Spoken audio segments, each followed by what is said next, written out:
സംസ്ഥാനവ്യാപകമായ നിർദ്ദേശം അനുസരിച്ച് ITI സ്കൂളിന്റെ ആഭിമുഖ്യത്തിൽ ഒരു സ്കൂളിൽ കമ്പ്യൂട്ടർ ഉപയോഗിച്ച് പുതിയ പാഠ്യപദ്ധതി ഏത് രീതിയിൽ കാര്യക്ഷമമാക്കാം എന്ന് രക്ഷിതാക്കളെ ബോധവൽക്കരിക്കാൻ വേണ്ടി പോലെ നമുക്കെല്ലാം ഇത് അറിയാൻ വേണ്ടി സാധിക്കും. അതിനുവേണ്ടിയാണ് ഇനി എല്ലാവരും ഇവിടെ നമ്മൾ ക്ഷണിച്ചിട്ടുള്ളത്. ഇന്നലെ ഈ പരിപാടിക്ക് അധ്യക്ഷ സ്ഥാനം വഹിക്കാൻ വേണ്ടി നമ്മുടെ ബഹുമാനപ്പെട്ട PTA പ്രസിഡന്റ് മാധവനെ ഞാൻ സ്കൂളിന്റെ പേരിലും രക്ഷാകരുടെ പേരിലും PTAയുടെ പേരിലും സ്നേഹപൂർവ്വമായി സ്വാഗതം ചെയ്യുന്നു.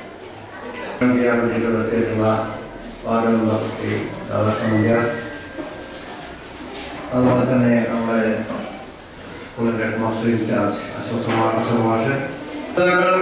കുട്ടികൾക്ക് വേണ്ടി എന്തൊക്കെ ചെയ്യാൻ പറ്റുന്നു, അതുപോലെ തന്നെ നമ്മുടെ കുട്ടികൾ എന്തൊക്കെ ചെയ്യുന്നുണ്ട് എന്നൊക്കെ നേരിട്ട് അറിയാനും അതിനെപ്പറ്റി മനസ്സിലാക്കാനും അതിൽ പങ്കാളികളാകാനും വേണ്ടിയിട്ടാണ് ഇങ്ങനെയുള്ള ഓരോ പരിപാടികൾ നമ്മുടെ ഗവൺമെന്റ് ആസൂത്രണം ചെയ്തുകൊണ്ട് നമ്മുടെ വിദ്യാഭ്യാസ രംഗത്തേക്ക് കടന്നു വരുന്നത്.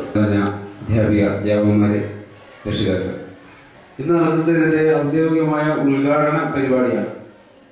അപ്പൊ ഉദ്ഘാടനം കഴിഞ്ഞതോടുകൂടി തീർന്നു എന്നുള്ളതല്ല. ഇത് ഇന്ന് ഏതെങ്കിലും ഒരു ക്ലാസ്സിലെ കുട്ടികൾ രക്ഷിതാക്കൾ എന്നുള്ളത് നിങ്ങൾ വരികയും നിങ്ങൾക്ക് ഈ പരിപാടി ആദ്യത്തെ തുടക്കം എന്നുള്ള പരിപാടി നിങ്ങൾ സംബന്ധിക്കുന്നു. അതോടൊപ്പം തന്നെ ഇത് ഒരു തുടർ പ്രവർത്തനമായി മാറുകയാണ്. ഇനി ഇത് കഴിഞ്ഞാൽ ഇനി അത് തൊട്ടടുത്ത ഓരോ ക്ലാസ്സുകളിലെ രക്ഷിതാക്കളെ വിളിച്ചുകൊണ്ട് അവർക്ക് ഈ ഇതുമായുള്ള ഈ വിവര സാങ്കേതിക രംഗത്ത് നമ്മളുടെ ആ ഒരു അറിവ് നമ്മളും അതിലേക്കെത്താൻ വേണ്ടിയിട്ടുള്ള ഒരു ബോധവൽക്കരണ പരിപാടി എന്നുള്ളത് തുടർ പ്രവർത്തനം എന്നൊക്കെയാണ് ഇത് ആരംഭിക്കാൻ വേണ്ടി ഉദ്ദേശിക്കുന്നത്. തീർച്ചയായും ഇതിന്റെ തുടർ പ്രവർത്തനം നമ്മുടെ സ്കൂളിലെ എല്ലാ ക്ലാസ്സിലും എല്ലാ രക്ഷിതാക്കൾക്കും ഇവിടെ നടത്തും എന്നാണ് വിശ്വസിക്കുന്നത്. കാരണം എല്ലാ ക്ലാസ്സിലും എല്ലാവർക്കും ഇതിന്റെ ഗുണം ലഭിക്കുകയുള്ളൂ. അപ്പൊ ആ നിലക്ക് തീർച്ചയായും അതിലുള്ള മുഴുവൻ ആൾക്കാരെയും ഈ പ്രത്യേകം ഈ സമയത്ത് നിങ്ങൾക്ക് നന്ദി രേഖപ്പെടുത്തിക്കൊണ്ട് തന്നെ ഇതിന്റെ നമ്മുടെ സ്കൂൾ തലത്തിലുള്ള പരിപാടിയുടെ ഔദ്യോഗികമായിട്ടുള്ള ഉദ്ഘാടനം നിങ്ങളെല്ലാം അനുവാദത്തോടുകൂടി നിർവഹിച്ച് അറിയിച്ചുകൊണ്ട് ഞാൻ നിർത്തുന്നു. നമസ്കാരം. പണ്ട് ആദ്യ കമ്പ്യൂട്ടർ ഇറക്കിയ സമയത്ത് നമുക്ക് ഒരു ധാരണയുണ്ടായി, ഇതൊക്കെ തൊടാൻ പറ്റുമോ, തൊട്ടുപോയാൽ കേടാകുമോ, അങ്ങനെയൊക്കെ ഒരു പേടിയില്ലായിരുന്നു. ആദ്യമൊക്കെ കമ്പ്യൂട്ടർ വന്നപ്പോൾ കമ്പ്യൂട്ടർ AC റൂമിലേ വെക്കൂടായിരുന്നു. AC ഇല്ലാത്ത റൂമിൽ കമ്പ്യൂട്ടർ വെച്ച് കഴിഞ്ഞാൽ കമ്പ്യൂട്ടർ കേടാകുന്നു. 2 ലക്ഷത്തോളം ഹൈസ്കൂൾ അധ്യാപകർക്ക് ITI പരിശീലനം നൽകി അവരെ IT പ്രവർത്തകരാക്കി മാറ്റി. ഇന്ന് പൊതുവിദ്യാഭ്യാസ രംഗത്തെ നൂതന സാങ്കേതിക വിദ്യയുടെ സ്പർശത്താൽ സമ്പന്നമാക്കാനായി അണിചേർന്നിരിക്കുന്നു.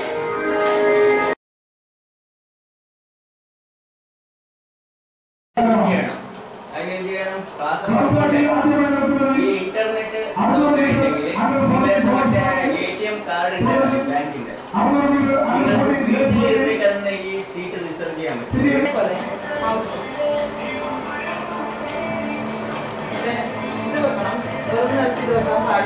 പാഡും കൂടെ ഹൗസിന്റെ 2 വശങ്ങളുണ്ട്, ലെഫ്റ്റ് റൈറ്റ്, ഇങ്ങനെയാണ്.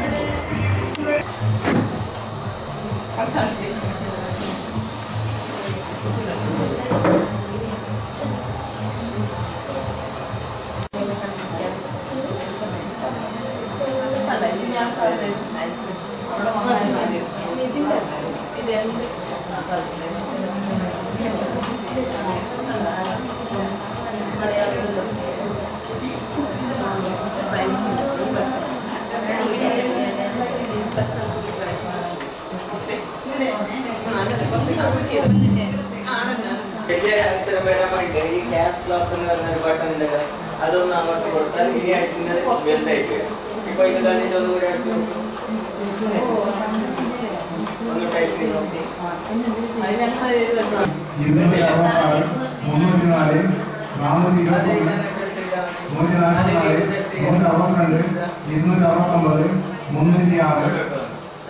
ഇത് ഉപയോഗിക്കാം.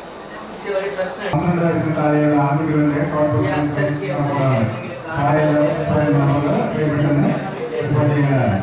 Saya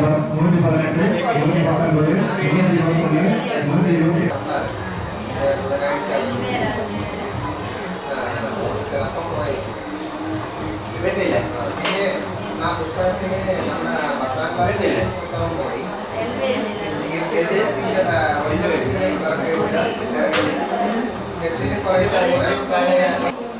ഇതല്ലെങ്കിൽ ഇത് അല്ലെങ്കിൽ നിങ്ങൾക്ക് ഈ ഫയൽ മനസ്സിലാക്കാൻ പറ്റില്ല ഇത് ക്ലിക്ക് ചെയ്താലും മതി.